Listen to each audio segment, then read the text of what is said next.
This is TNA, Top Notch Audio. Get ready for some laughs as we introduce you to some stories from r/slash idontworkherelady. And this story is posted by u/bookwormsrn. Some assembly required. Good luck. This happened several years ago. I was a nighttime charge nurse over the ICU. I had just finished a 12-hour shift at my hospital that had turned into a 14-hour shift because of a rapid response right before shift change. Patient responded well. I was exhausted and had to return for a fourth shift in 9 hours. All I wanted were some items to drop in the slow cooker so I'd have something to eat when I got up tonight. I stopped at a well-known big box store that sells groceries, clothes, electronics, the works. I'm wearing royal blue scrubs, a name badge with a big RN under it, and forgot to take my stethoscope off so it's hanging around my neck. The employees here, well, don't. As I'm walking toward the store, I see an elderly couple struggling to load a large box in their SUV parked at the front of the store. And I mean old, 90 plus shaky hands, teetering around with limited mobility. The kind I see with the med list 3 pages long. No way would his hips take the weight without snapping, and I worked enough tonight. I approached quickly and addressed the female half of the couple offering help. It was gladly accepted, and I got their TV loaded with very little difficulty. It was more cumbersome than heavy. I'm chatting with the woman who is explaining it's a gift for their son, and her husband hadn't wanted to wait for help. I wondered why an employee wasn't helping. That's when it happened. I will be RN, she will be EB for entitled Butch. EB, hey, hey. Startled, we stop our conversation and look over. It's a lady in her 50s dressed in a cheap looking beige pantsuit with a get your manager hairstyle standing about 15 feet away with a hand on her overly broad hip. EB, if you are about done, I need help over here. She then points to her cart with 2 boxes of bookshelves, some assembly required. I realize she thinks I work here. RN, oh sorry, I don't work. EB, you are already making me late. Just get it done, and don't scratch my paint up. The elderly lady and I exchange looks of disbelief, and I try again. RN, I don't work here. EB, just get it done. She then steps away from her cart to grab her purse, grumbling about the effing idiots, and is digging for her keys when the cart rolls further away and one wheel goes off the curb. The entire uneven load causes the cart to topple over. I instinctively jump forward to try to prevent everything from falling. I was unsuccessful. EB, who has now turned to see her particle board bookshelf spilled out on the cement.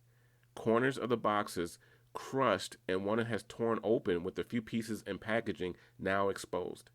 EB completely loses her stuff and becomes a raging thunder sea. EB, what the F? You effing moron. Pick them up. God dang it. Effing, I'm gonna have you fired.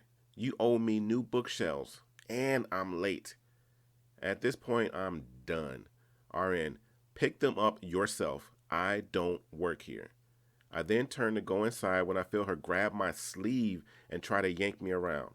I jerk my sleeve out of grip and turn to face her now violently red face.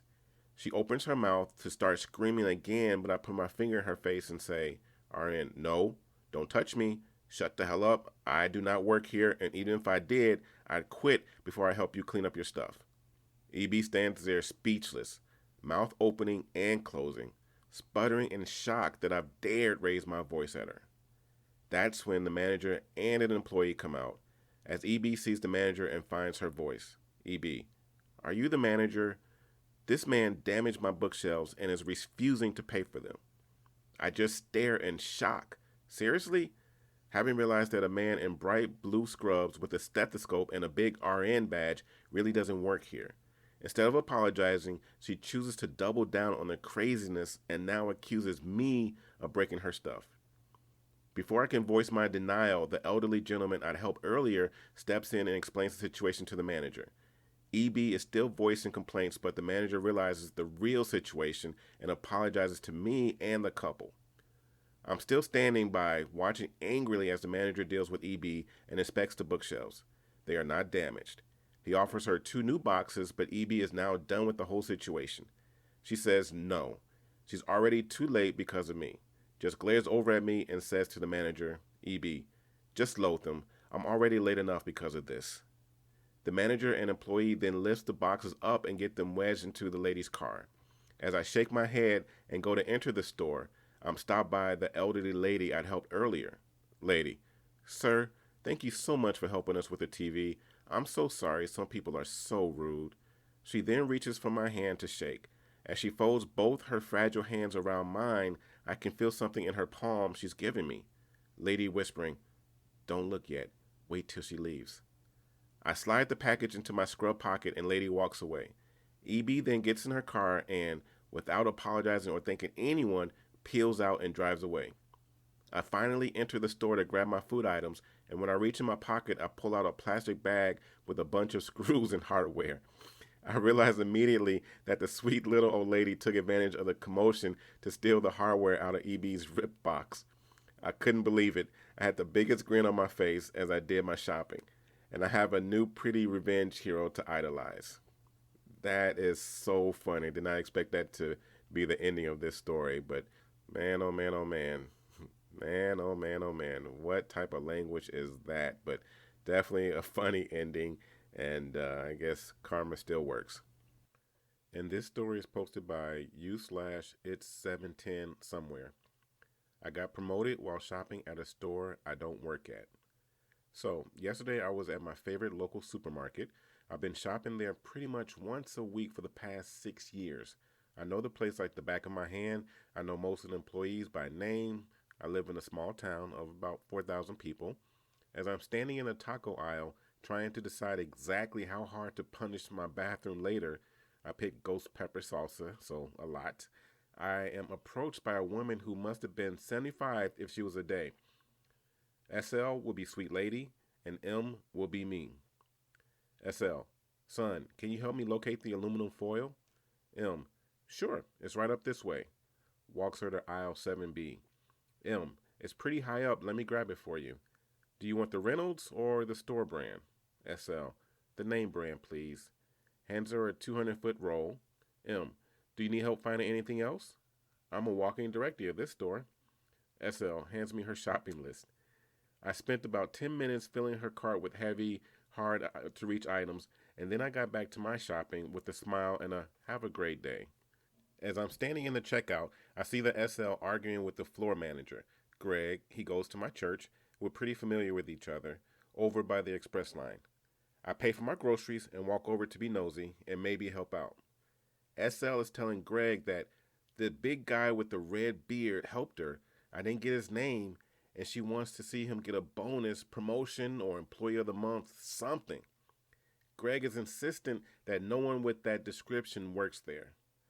I get to the counter, and before I can explain that I don't even work there, Greg pipes up. G to SL. Oh, you mean Mark? Yeah, he's one of our best employees. G to me. Mark, this lady has been over here singing your praises for the past 5 minutes. I didn't even know you were working today. Me, lying through my teeth. Well, Sharon, a cashier I know, called me and said we were slammed, so I came in on my day off. G, well, that's some real initiative. How would you like to be an assistant to the regional manager? We're both huge Office fans. M, oh my God, thank you. Are you sure? G, well, you've definitely earned it. SL, C, this is why I shop here instead of Walmart, even though you guys charge more. You care about your employees, and your employees care about your customers. So that is how I became assistant to the regional manager at a store I am not even employed by. And this story is posted by u/acid dip teeth. My taxes pay your salary. No, they do not. This happened 3 years ago, but my friend reminded me of it yesterday, so I thought I'd share.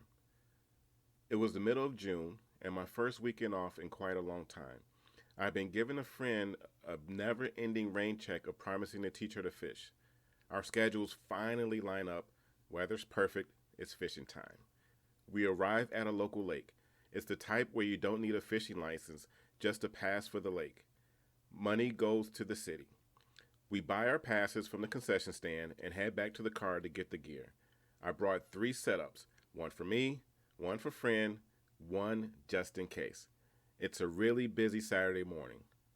Lots of people. We do a mini hike across the lake to get to our spot and get to fishing. Friend learns quickly. We catch a few before the sun's all the way up. We're pumped how well the day is going and decide to take a lunch break when it starts to get hot.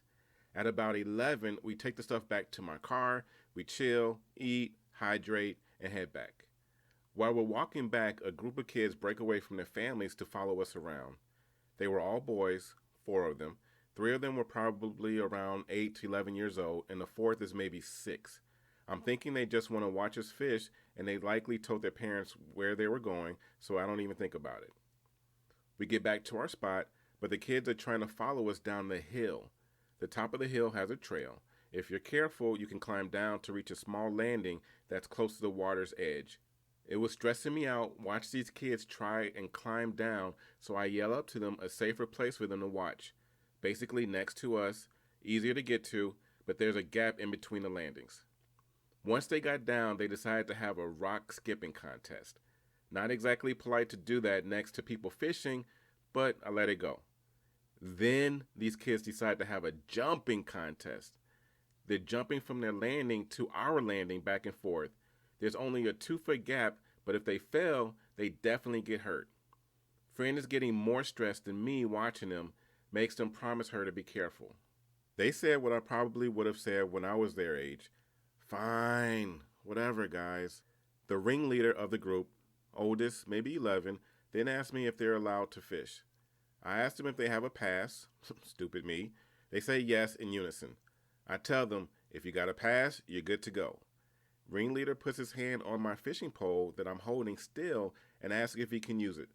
I pull away, say, no, bud, I'm using it.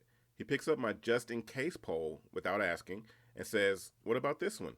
No, that's mine, and I don't want you hurting yourself with it. Little brat gives me an attitude and shouts, well, what can I use? I didn't even know what to say at first, but I pulled out Old Faithful, go ask your parents. It worked. They immediately left. About 20 minutes later, we hear a large group of people coming down the trail. It's the kids and their family, and the kids are whispering and pointing at me, mostly just ringleader. A female, a bit older than me, guessing mom, angrily makes her way over to the spot and lays into me. I don't remember everything, but the general consensus is that I'm ungrateful and I need to get shot. Her words. Kids are still close, so I decided to keep it PG. I also have a little issue with my hearing. If something is too loud, I can't usually make out the sound. Like if you're yelling at me, I'm not going to get every word. I explain I can't hear when she raises her voice. She starts yelling louder. I'm getting nothing. Friend is mortified. I stare at her until there's a break and say, yeah, I didn't get a word of that. She almost starts to go off again when the husband, boyfriend, older brother shouts something at her in another language and she stops. Angry lady. Did you tell these boys they couldn't fish? Me. No, I said just the opposite.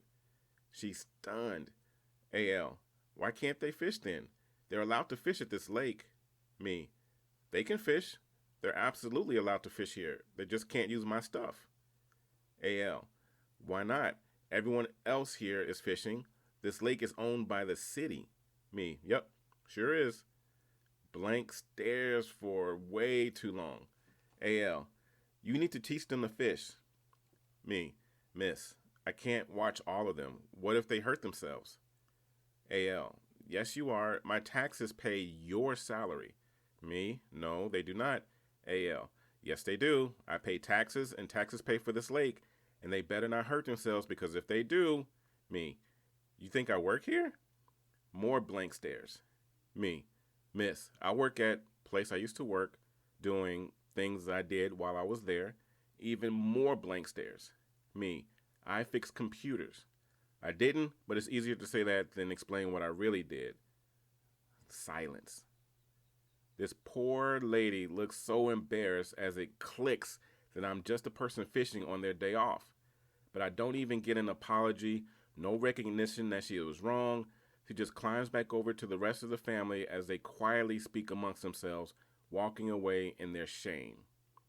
When they're finally out of sight, Fran and I give each other the what the F just happened look and break into the most beautiful 45-minute session of uncontrollable laughter I've ever had. This has been TNA Top Notch Audio. 3 fantastic stories. Glad I had a chance to share these with you. Definitely comment, like, subscribe for sure, and have yourselves an amazing day.